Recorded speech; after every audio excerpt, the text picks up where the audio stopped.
J'ai découvert saint Thomas d'Aquin à l'âge de 30 ans. En pleine conversion de l'athéisme à la foi chrétienne, je me posais d'innombrables questions sur Dieu, le Christ, l'homme. Puis j'ai ouvert la Somme théologique, l'œuvre majeure de Thomas d'Aquin, et ce fut comme un feu d'artifice intellectuel, une source de joie de l'esprit. J'ai aussitôt su que Thomas allait devenir mon compagnon de route pour approfondir ma foi.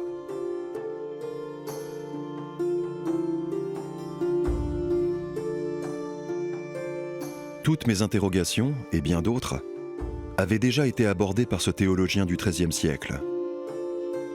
Aujourd'hui encore, quand une nouvelle question théologique se pose, c'est vers Thomas que je me tourne. Ses réponses argumentées, limpides, éclairent mon esprit et nourrissent mon désir de Dieu à mieux le connaître pour l'aimer. Voilà l'essentiel. Grâce à la sagesse de Thomas, j'apprends à aimer Dieu.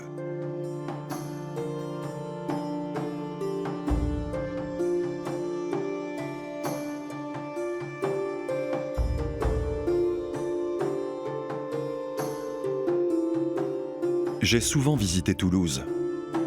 Et à chaque fois, c'est comme un pèlerinage pour moi de me rendre à l'église du couvent des Jacobins. Là-bas, on peut voir la châsse qui contient les reliques de saint Thomas d'Aquin, en particulier son crâne. Thomas n'est jamais venu à Toulouse, mais les aléas de l'histoire ont fait que ces reliques se retrouvent dans cette belle ville rose. Avec le temps, la renommée de Thomas d'Aquin ne s'est pas estompée. Aujourd'hui encore, on le célèbre sous plusieurs noms. On l'appelle le docteur eucharistique, en référence à ses écrits sur l'Eucharistie, ou le docteur angélique, pour sa vie pure et ses études approfondies sur les anges dans la Somme théologique. Mais son titre le plus noble, c'est incontestablement celui de docteur commun de l'Église.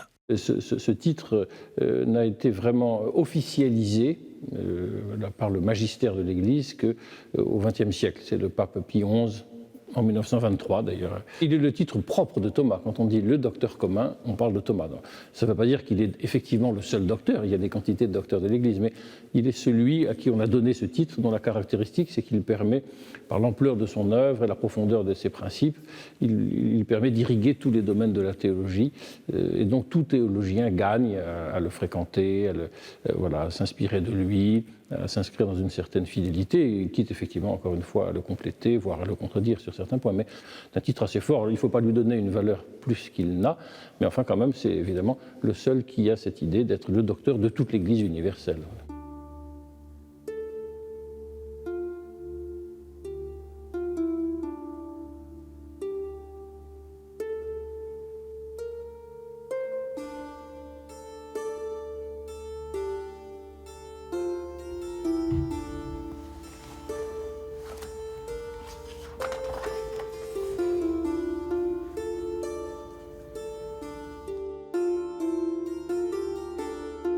J'ai vu qu'avec saint Thomas, on pouvait tout faire, absolument tout aborder. Étudier n'importe quel sujet de théologie, théologie trinitaire, christologie, ecclésiologie, mystère de l'Église, les sacrements, et puis en morale. Découvrir que la morale de saint Thomas, c'est une morale de la béatitude et des vertus, ce qu'on ne m'avait jamais dit jusqu'ici. Ça a été une découverte intellectuelle, d'abord, mais aussi spirituelle. Pas simplement intellectuel, c'est-à-dire que saint Thomas est un penseur chrétien, et donc je voyais aisément qu'on passait, si vous voulez, de la vie spirituelle à la vie intellectuelle sans difficulté avec un auteur comme saint Thomas. J'allais dire vie spirituelle, on peut dire vie chrétienne. J'ai compris, entrant plus profondément dans la pensée de saint Thomas, qu'il n'était pas simplement un maître dans l'ordre de l'intelligence de la foi, mais aussi avec elle, intelligence de la foi, un maître de vie spirituelle. Et que quand on étudie le mystère trinitaire avec saint Thomas, le mystère du Christ avec saint Thomas, on est plongé dans le mystère de Dieu. Et donc on contemple le mystère de Dieu. Et ça nourrit votre contemplation personnelle, j'allais dire non seulement intellectuelle, mais affective, affectueuse de Dieu. Que ma prière vers toi, Seigneur, s'élève comme l'encens et mes mains devant toi, comme l'offrande du soir. Joyeuse lumière, splendeur éternelle du Père, saint et bienheureux Jésus-Christ.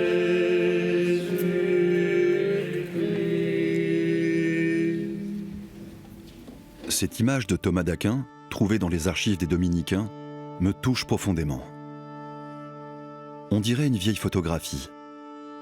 Cet homme du Moyen-Âge me paraît si proche, presque un contemporain. C'est comme une invitation à le rencontrer, à aller sur les lieux où il a vécu, enseigné, pour mieux découvrir l'homme derrière ses écrits.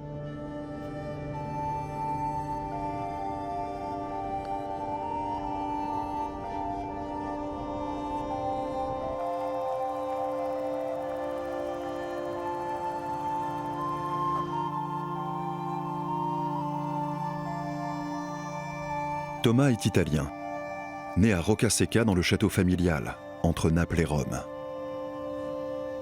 Aujourd'hui, les ruines de ce château rappellent encore sa présence. Il est probablement né entre 1224 et 1225 et était le plus jeune d'une fratrie de 9 enfants. Il naît dans une famille aristocratique, une famille qui vit sur une ligne frontière entre les États du pape et les États d'un empereur très célèbre qui s'appelle Frédéric II, qui est un assez violent opposant du pape. Saint Thomas verra toute sa vie, sa famille un peu déchirée entre cet attachement à la famille, disons, qui gouverne le royaume de Naples, et son attachement donc au pape et à l'Église, y compris au pape comme souverain temporel. Saint Thomas est appelé d'Aquin, d'Aquino en italien, parce que sa famille a eu la seigneurie d'Aquino jusqu'au XIIe siècle, donc avant la naissance de Thomas. Donc ce n'est pas un nom de famille, c'est le nom, disons, d'un lieu dont sa famille a été le seigneur.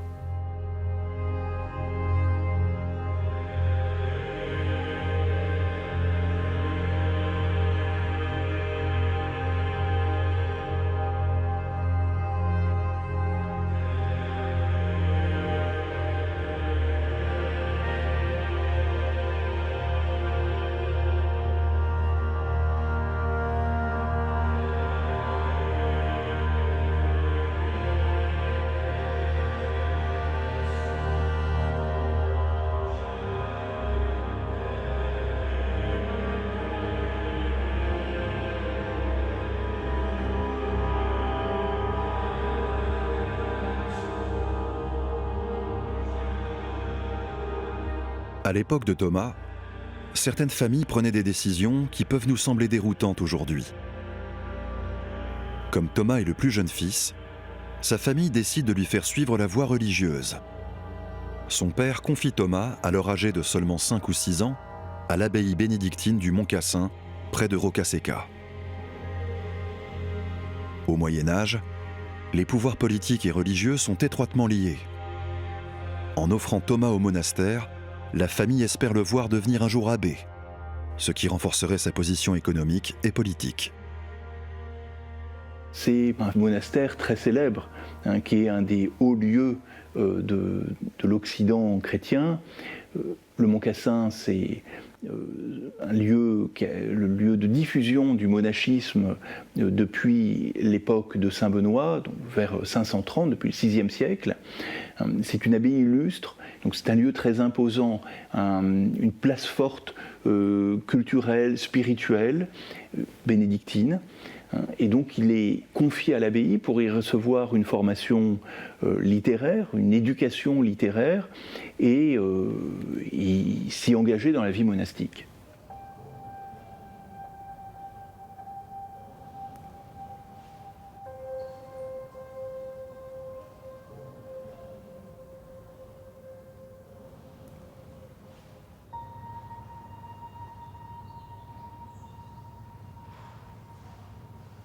Thomas d'Aquin a bénéficié d'une biographie très tôt dans sa vie qui atteste de sa précocité intellectuelle, de sa curiosité, de sa soif de Dieu aussi. Et l'un de ces récits donc le place tout enfant devant l'abbé du Mont Cassin, auquel il demande Quis est Deus, qui est Dieu. Il veut connaître de toute son intelligence le mystère de Dieu, pénétrer ce mystère, et il va s'enrichir profondément de la tradition bénédictine.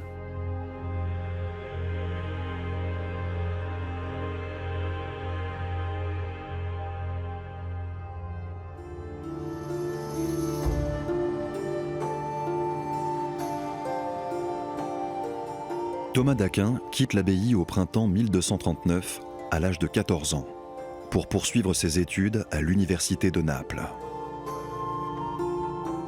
Le sud de l'Italie est alors un milieu exceptionnellement propice à la vie intellectuelle. On y enseigne la philosophie d'Aristote, l'astronomie arabe et la médecine grecque. Mais Thomas choisit un chemin différent de celui tracé par sa famille. Courageusement, librement, il opte pour une vie de pauvreté en rejoignant un nouvel ordre religieux fondé dans ce même siècle par saint Dominique.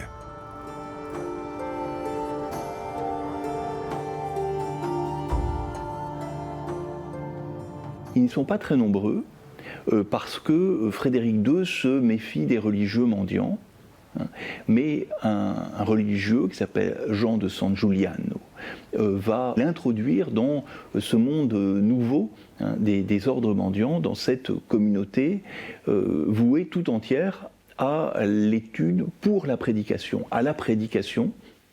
Il est séduit d'une certaine manière par les prêcheurs, alors que la voie est toute tracée chez les bénédictins, qu'il a manifestement une âme de contemplatif, qu'il pourrait s'y déployer dans une vie de prière liturgique, de beauté liturgique, et puis d'études aussi. Mais il choisit une voie difficile qui va le mettre en porte-à-faux vis-à-vis de sa famille.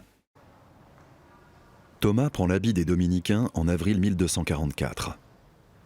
C'est le début de l'épisode le plus connu de sa jeunesse. Un épisode qui va, selon moi, profondément influencer la pensée politique de ce futur grand théologien. Il est envoyé en direction de Rome pour rejoindre le maître de l'ordre Jean le Teutonique, qui doit se rendre au chapitre général de Bologne. Il y a une espèce de course-poursuite qui se livre avec sa famille, qui va l'attraper au nord de Rome, va être saisi par ses frères, ses propres frères de sang, qui tente de le déshabiller, de lui arracher ses vêtements religieux, et puis qui le ramène sous escorte, sous bonne garde, jusqu'à Roccasecca.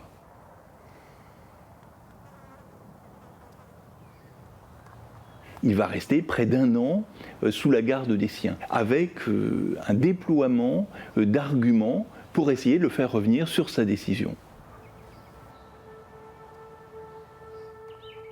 Il envoie une prostituée pour tenter de le faire renoncer à la chasteté et de rompre ainsi son engagement religieux. Et puis, en fait, la famille va se lasser, se rendre compte qu'on ne viendra pas à bout de sa décision et qu'il convient de le laisser partir. Ce qui l'a attiré foncièrement, je crois, dans l'ordre dominicain, c'est cette recherche inlassable, si vous voulez, de la vérité et de cette scrutatio, comme on disait à l'époque, de l'écriture, et puis pour, au fond, comprendre le plus possible ce qu'est Dieu et ce qu'est l'homme dans la lumière de Dieu.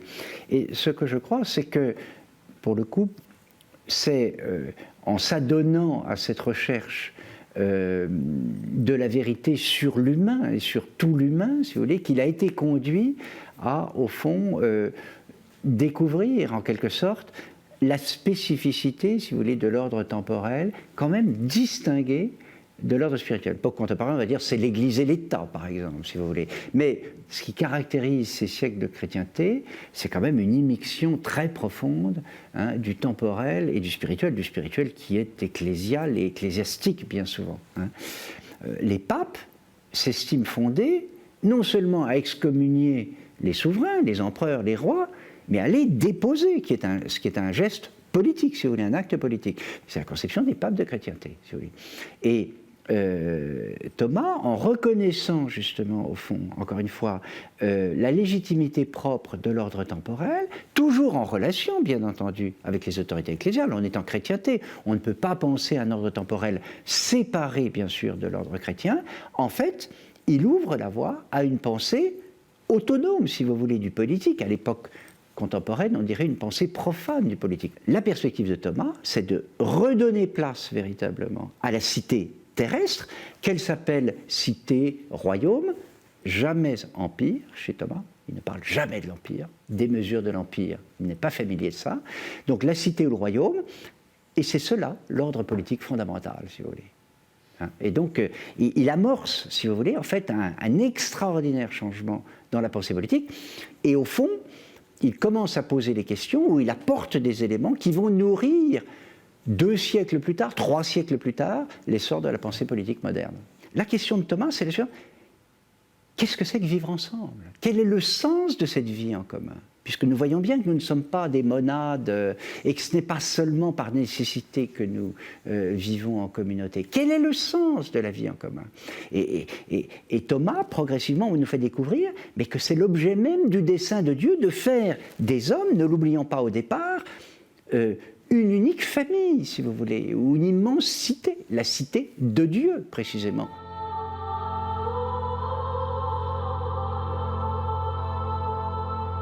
Je crois que si on prend au sérieux Thomas, il est clair, le drame politique contemporain, si vous voulez, des cités contemporaines, quel est ce drame, me semble-t-il? C'est que on ne parvient plus à articuler le bien vers lequel on tend. Et non seulement on ne parvient plus à l'articuler, mais on en vient à affirmer que le bien d'un citoyen ne saurait être celui d'un autre, si vous voulez.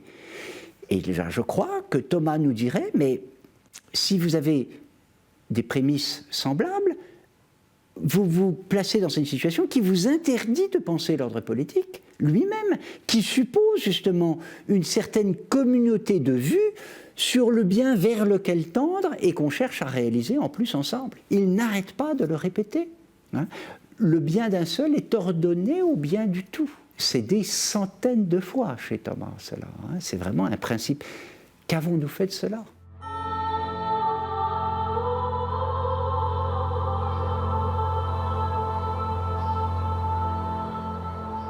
Thomas d'Aquin développe sa réflexion à travers l'art de la disputatio, une méthode de pédagogie active.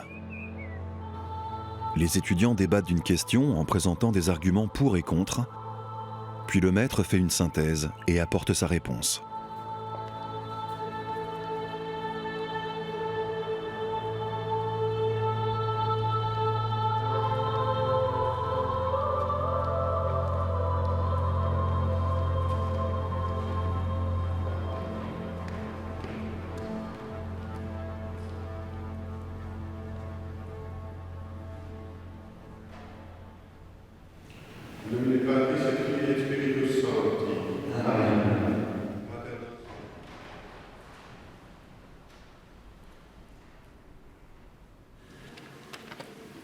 Maître Thomas, le but de la société, c'est la vie bonne. Le but de l'Église, c'est la vie éternelle. Or, la vie éternelle est meilleure que simplement la vie bonne. Est-ce que donc, ce n'est pas l'Église qui devrait diriger les sociétés ? Maître Thomas, j'ai une première objection à cette question. Platon, dans sa République, imagine une société idéale qui serait gouvernée par les philosophes. De la même manière, ne peut-on pas imaginer une société dirigée par la raison qui demeure juste et qui soit libérée de la tutelle de l'Église ? Chers frères, pour répondre à ces questions, il nous faut considérer que toute société, la société des hommes, en général, eh bien, elle est ordonnée à deux fins. La première, qui est une fin surnaturelle, et qui est la vie éternelle devant Dieu. Et une fin, au contraire, qui va être le bien de la cité. Et ici, les sociétés naturelles, elles ont besoin d'une justice qui soit adaptée à l'obtention de la paix, de la sécurité, du bien-vivre de chacun des citoyens. Et donc, d'un côté, pour la fin surnaturelle, il y a besoin d'une loi qui soit révélée par Dieu pour que la société des hommes puisse être conduite vers la vie éternelle. Et d'un autre côté, il n'y a pas besoin d'une prophétie ou d'une révélation particulière parce que nous avons les principes de la justice qui sont inscrits dans notre raison par Dieu et qui sont ce qu'on appelle les principes de la loi naturelle. Par conséquent, il n'y a pas de nécessité que l'une gouverne l'autre, dirige l'autre, car la société naturelle a ses propres moyens pour obtenir sa fin, mais elle ne doit pas oublier que l'homme n'est pas seulement fait pour cette fin ici-bas, mais il est fait pour cette fin surnaturelle qui est la vie éternelle.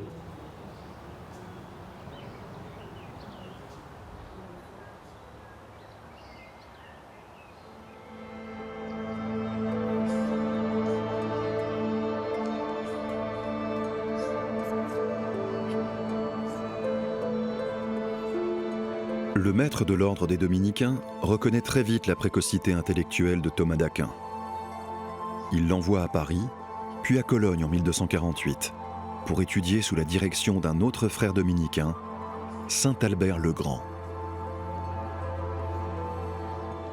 Homme de grande culture, saint Albert contribue à diffuser Aristote en Occident et laisse une œuvre scientifique d'une grande ampleur, si bien qu'on le surnomme le docteur universel.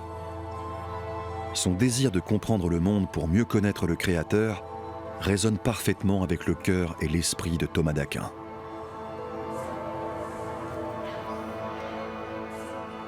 Albert le Grand repose dans la crypte de l'église de Saint-André, à Cologne. Durant ces 4 années passées à Cologne, de 23 à 27 ans, Thomas assiste Albert le Grand et consacre beaucoup de temps à préparer des notes de lecture sur Aristote et sur des ouvrages de Denis l'Aréopagite, comme la hiérarchie céleste ou les noms divins. La capacité de travail et l'intelligence de Thomas impressionnent Albert. Il voit en lui un futur maître en théologie, dont la parole sera entendue et étudiée dans toute l'Église.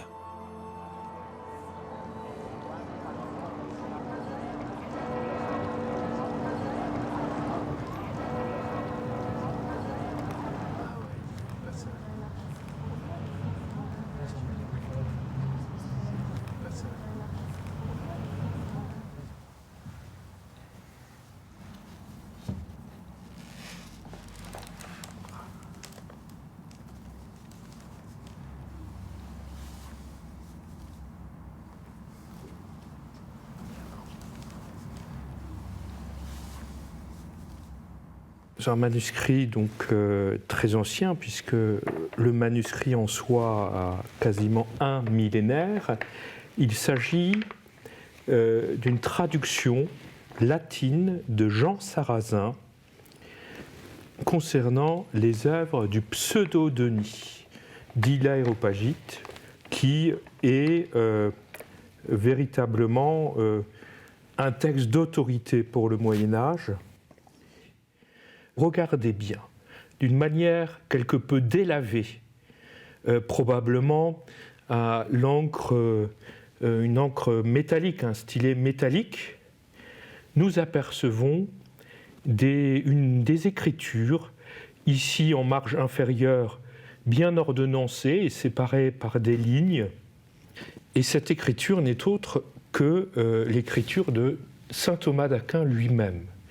Donc c'est un document extrêmement précieux. Ces petites notes de Thomas d'Aquin sur cette traduction de Jean Sarrazin servent en réalité à préparer tout un travail du commentaire de l'œuvre de Denis chez son maître Albert le Grand. C'est véritablement le travail d'un assistant, pédagogue, sérieux, au service de la corporation universitaire, dans l'ordre des prêcheurs, c'est-à-dire dans une certaine fraternité en réalité de travail, mais c'est aussi de manière plus admirable encore la trace matérielle de la collaboration entre Thomas d'Aquin et son maître Albert le Grand.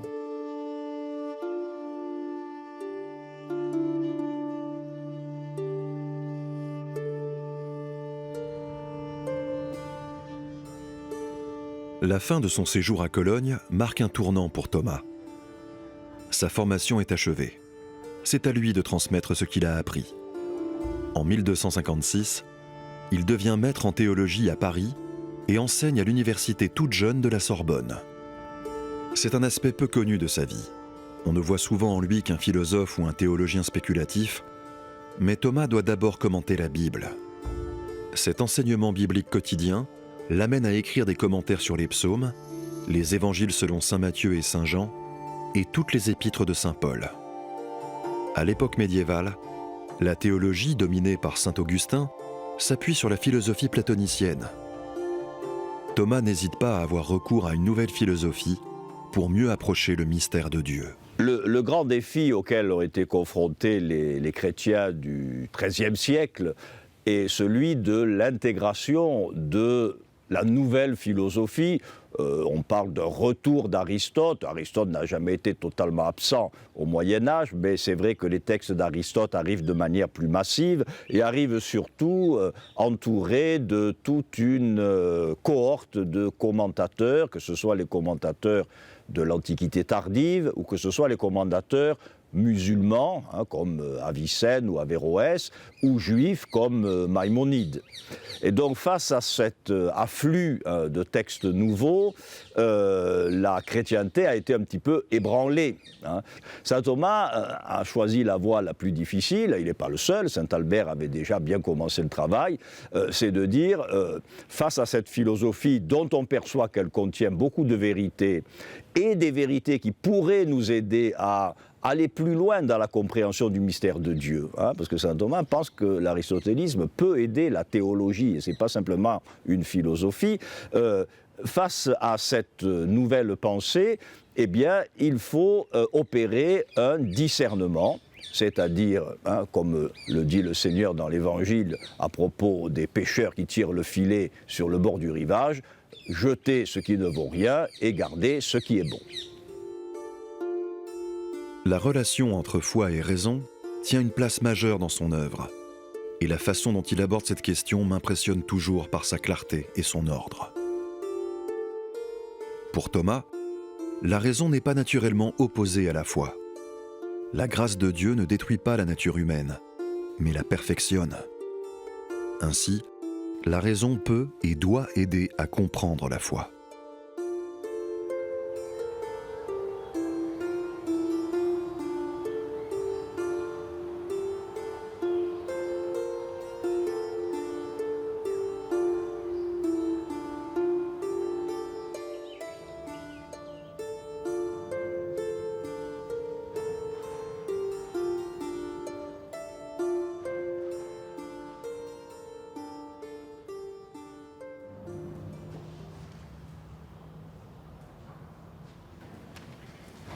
Maître Thomas, ma question est la suivante. La foi s'oppose-t-elle à la raison?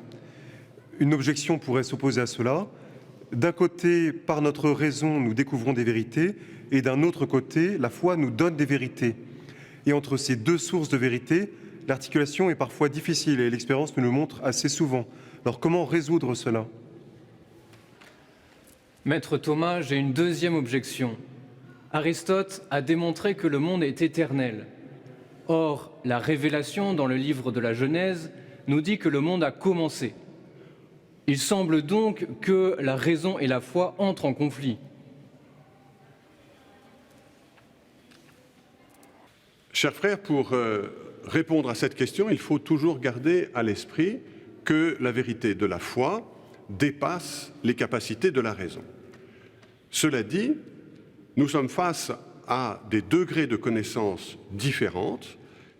Pour arriver à des conclusions, notre raison doit s'appuyer toujours sur des principes qui lui permettent d'aboutir à une démonstration.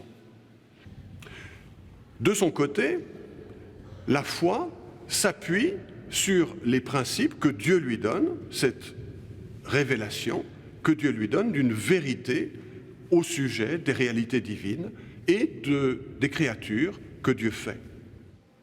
Or, ces deux vérités n'ont pas de raison d'être opposées.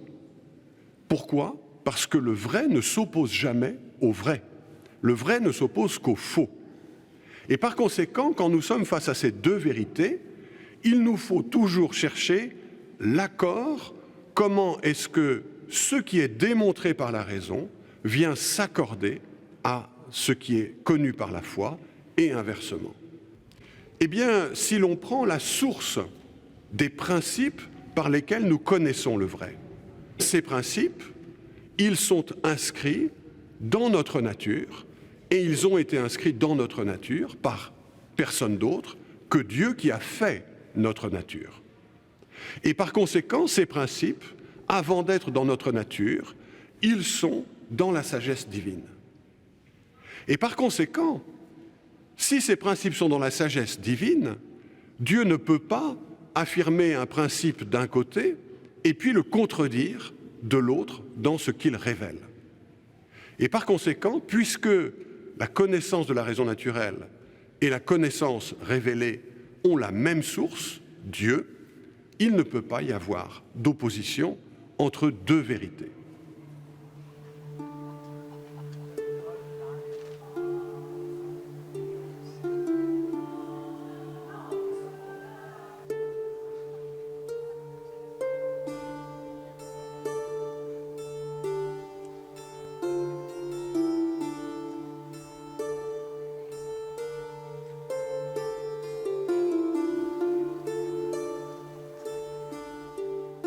Orvieto représente une période d'au moins 4 ans, sans doute un peu plus, dans la vie de saint Thomas d'Aquin, en tout cas la période 1261-1265. C'est une période extrêmement importante, très paisible et très féconde. Une période de très forte production intellectuelle. C'est une période pendant laquelle il commence à écrire quelques-unes de ses grandes œuvres, La Somme contre les gentils, le commentaire sur le livre de Job. Et puis c'est une période qui est marquée par un approfondissement de l'intelligence de l'Eucharistie. Orvieto est connu pour accueillir la relique d'un miracle eucharistique parmi les plus célèbres du XIIIe siècle, à l'époque même où Thomas y réside. Un prêtre célébrant la messe a vu le corporal, c'est-à-dire le linge sur lequel est déposé le corps et le sang du Christ au moment de la consécration. Il a vu ce linge se tacher de sang. Et Thomas d'Aquin, certainement marqué par ce miracle, marqué par sa réflexion personnelle, l'approfondissement qu'il y a dans sa vie religieuse, aussi requis par le pape de réfléchir sur cette question, va rédiger des textes poétiques de très grande valeur qui constituent l'office liturgique de la fête du Saint-Sacrement. Et il va écrire quelques textes qui sont restés jusqu'à nous, dont le Tantum Ergo, le chant que l'on chante chaque fois qu'il y a une adoration eucharistique et qu'on donne la bénédiction du Saint-Sacrement pour manifester la reconnaissance à Dieu pour le don de son corps et de son sang, qui vont passer dans le patrimoine de prière de l'Église. Tantum ergo sacramentum veneremur cernui et antiquum documentum ave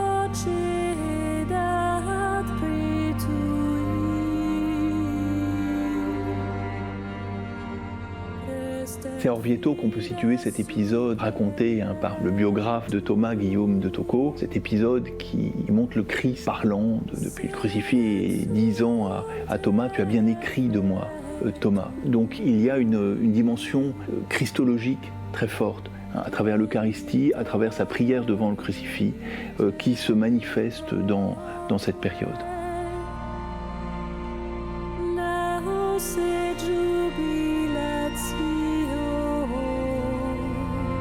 Saint Thomas, comme tous les hommes du XIIe, XIIIe siècle, c'est le Christ dans sa passion, hein, c'est le Christ proche de la souffrance des hommes. Et Saint Thomas avait une grande dévotion au crucifix et une grande dévotion au mystère du Christ dans sa passion. Donc cette dévotion à l'égard du Christ se traduisait aussi, hein, c'est à peu près inséparable, dans sa dévotion eucharistique. Hein. Pour lui, la rencontre avec le Christ, c'est l'Eucharistie. Hein. C'est dans l'Eucharistie qu'il s'unit au Christ dans le mystère de sa passion et de sa résurrection.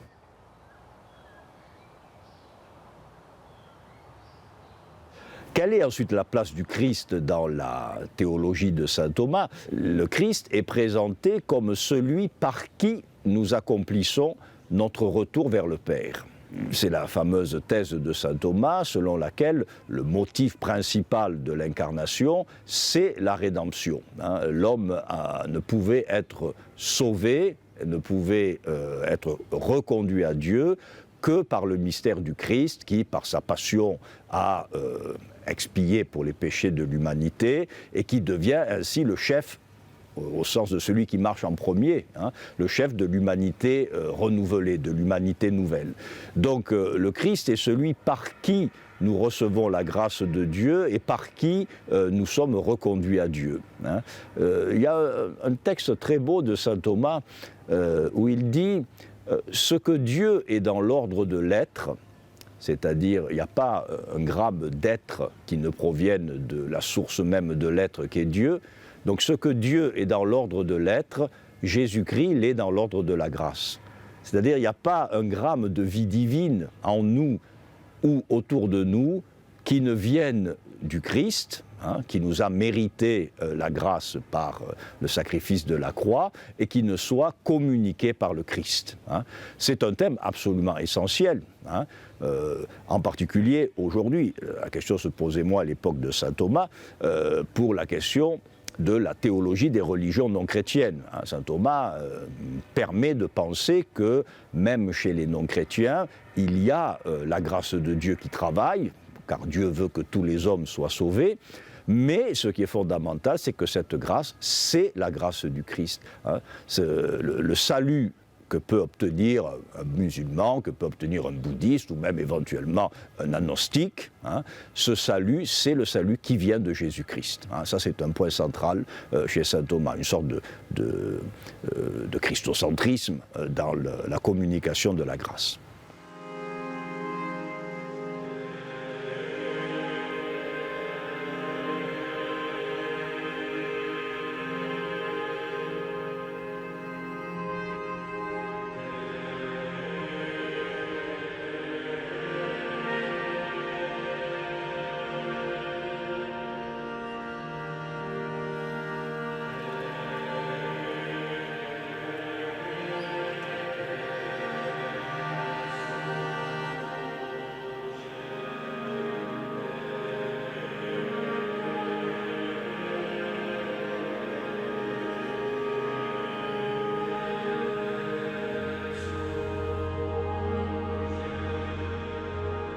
En septembre 1265, le chapitre provincial de la province romaine va envoyer Thomas d'Aquin à Rome, au couvent de Sainte-Sabine. On peut remarquer qu'il ne se déplace que par obéissance, hein, parce qu'il est envoyé. Hein, c'est le propre d'un apôtre. Hein, il veut mener cette vie apostolique qui est celle des fils de Saint-Dominique. Et donc on l'envoie à Sainte-Sabine parce qu'on se rend compte qu'il y a dans la province une espèce de faiblesse, hein, au plan des études. On lui donne une charge de régent, de directeur des études, pourrait-on dire, mais avec une très grande liberté de moyens. Donc c'est à Sainte-Sabine qu'il mûrit et développe ce qui sera son œuvre la plus célèbre, hein, la Somme de théologie, qui plus tard deviendra comme un manuel, un point de passage obligé pour tous ceux qui étudieront la théologie. La Somme théologique est-elle une œuvre trop complexe, trop ardue ?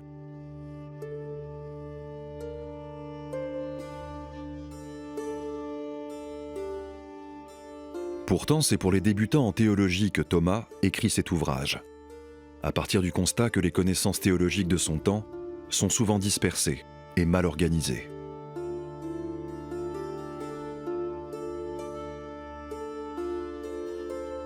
Il se donne comme objectif premier de créer une œuvre pédagogique. Il en définit lui-même le plan. Puisque le propos principal de cette doctrine sacrée est de transmettre la connaissance de Dieu, nous parlerons dans la première partie de Dieu, dans la deuxième du mouvement de la créature rationnelle vers Dieu, et enfin dans la troisième du Christ, qui, selon son humanité, est pour nous la voie qui mène vers Dieu.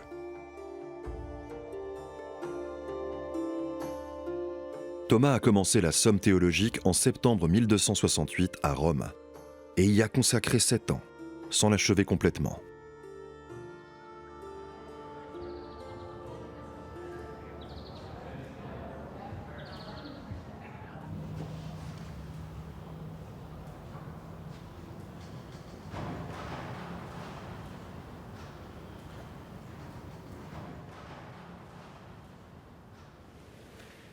Maître Thomas, il me semble assez clair que la perfection de tout l'univers est supérieure à celle de l'homme, puisque la perfection du tout est supérieure à celle de la partie. Et l'homme est une partie de l'univers. D'ailleurs, dans la Genèse, à chaque fois que Dieu crée une partie de l'univers, il dit « c'est bon », et à la toute fin, le 6e jour, il regarde tout ce qu'il avait fait et il dit « c'était très bon ». Donc, il est évident que l'univers entier est plus parfait que l'homme.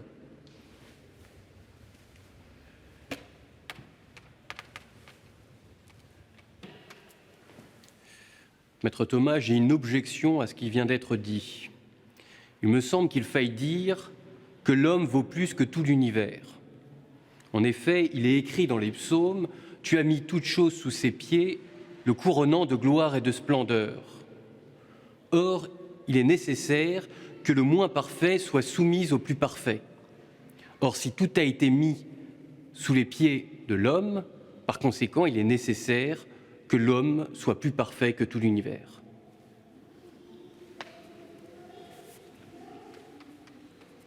Sur cette question, chers frères, il nous faut regarder l'univers sous 2 dimensions. La première, c'est celle de l'extension, de la profusion des choses qui composent ce tout qui est l'univers. Et certes, de ce point de vue, l'homme n'est qu'une petite partie. L'homme appartient à un univers qui le dépasse. Mais maintenant, si nous regardons une autre dimension, celle de perfection de la chose, eh bien, les créatures qui sont les plus parfaites sont celles qui ressemblent le plus à Dieu. Et de ce point de vue, l'homme est la créature la plus parfaite de l'univers corporel, l'univers que nous voyons. Si nous prenons la perfection de l'être, ce qui consiste à exister, eh bien nous voyons que toutes les créatures de l'univers existent et en cela, elles ressemblent à Dieu. Et si nous les prenons toutes ensemble, elles expriment mieux cette perfection de l'être qui est en Dieu qu'une seule de ces créatures. Mais si nous prenons maintenant la perfection divine de la vie, eh bien, le champ des créatures qui représentent cette perfection de Dieu est plus restreint. Elles sont moins nombreuses. Et si nous allons encore un cran plus loin et si nous regardons cette perfection divine de la sagesse ou de la pensée, eh bien, nous avons encore restreint le nombre de ces créatures, mais nous avons grimpé en perfection. eh bien nous voyons que l'homme se situe au sommet. Pourquoi? Parce que lui seul, par sa sagesse, par sa pensée, par sa volonté, est capable du bien le plus haut, c'est-à-dire Dieu, de vouloir aimer et de vouloir connaître Dieu lui-même. Et c'est en cela que l'homme est plus parfait que tout l'univers.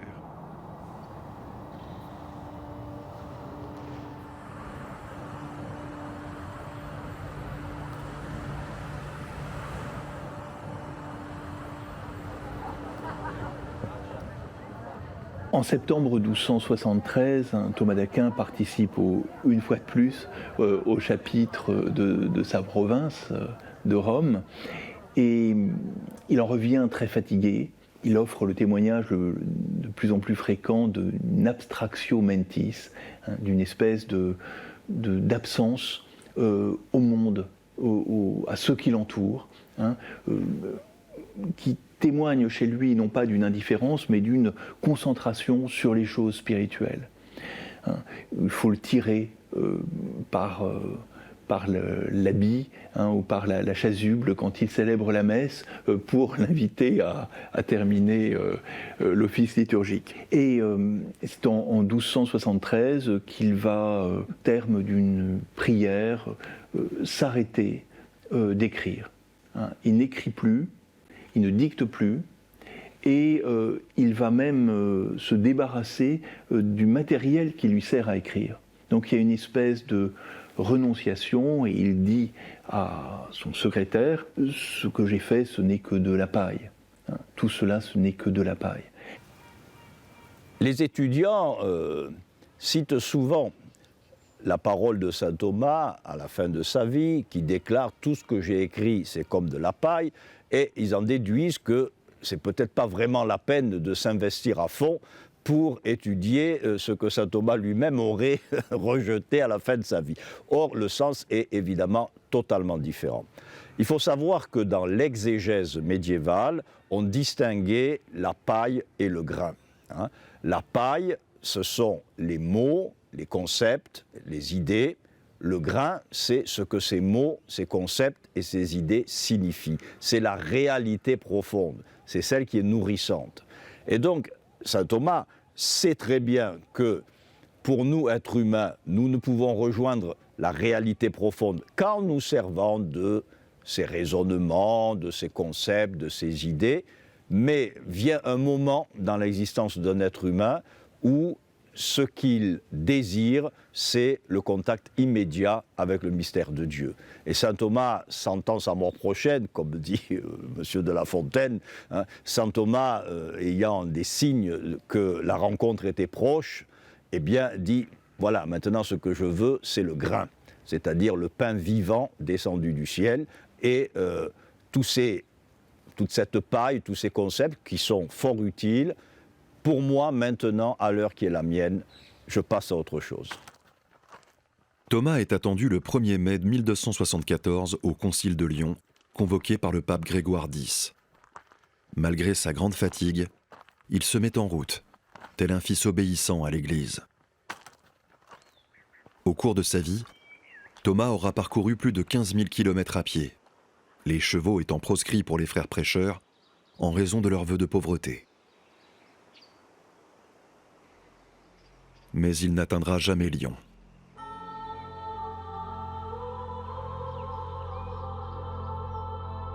Son état le force à s'arrêter à l'abbaye de Fossanova, où les frères cisterciens qui le vénèrent prennent soin de lui.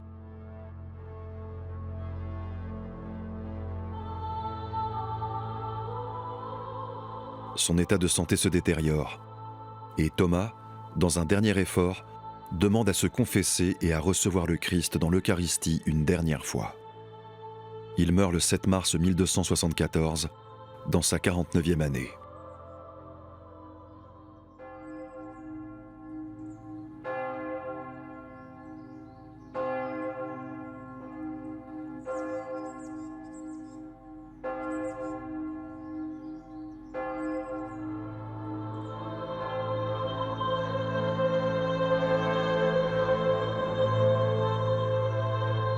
Saint Thomas d'Aquin, reconnu comme le docteur commun de l'Église, est sans doute l'un des plus grands théologiens que la Terre ait porté.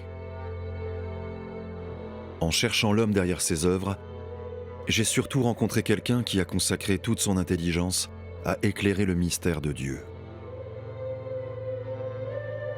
Un homme d'une profonde humilité, qui a su s'effacer pour laisser toute la place à Dieu, qu'il a tant désiré connaître et aimer depuis son enfance. Comme le dit le philosophe chrétien Jacques Maritain, saint Thomas d'Aquin représente la sainteté de l'intelligence.